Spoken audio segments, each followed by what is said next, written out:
Madame la Présidente. Ces derniers jours, deux gouvernements sont entrés dans une guerre dite préventive, bombardant des sites nucléaires iraniens et violant la Charte des Nations Unies au nom d'un narratif mensonger. Rien d'étonnant de la part d'un président américain qui méprise l'ONU et ni d'un Premier ministre israélien poursuivi pour crimes de guerre. Dans ce contexte de gangstérisation des relations internationales, il est urgent de restaurer la primauté du droit.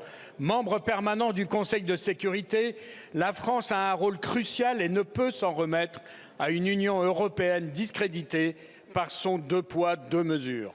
En 2003, notre pays a su s'opposer à la guerre en Irak et dénoncer la manipulation américaine qui nous a plongés dans le chaos. Il n'avait alors aucune sympathie pour Saddam Hussein. Aujourd'hui, nous exécrons le régime théocratique des mollahs, capable du pire, et nous soutenons les femmes et les progressistes iraniens qui le combattent. Pour autant, comme le disait Jacques Chirac en 2003, on n'exporte pas la démocratie dans un camion blindé. L'Irak, la Libye, l'Afghanistan sont là pour nous le rappeler.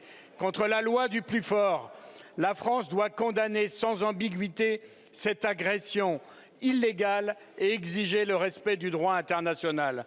Face au risque vertigineux d'internationalisation du conflit, la France doit exiger d'une part une réunion d'urgence du Conseil de sécurité pour consolider le cessez-le-feu et bâtir le jour d'après.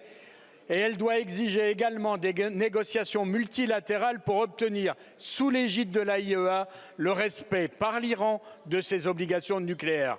Monsieur le Premier ministre, la diplomatie est la seule voie juste pour les peuples israéliens, iraniens, palestiniens et pour la sécurité internationale. La France va-t-elle s'exprimer avec plus de force et plus de liberté? Merci.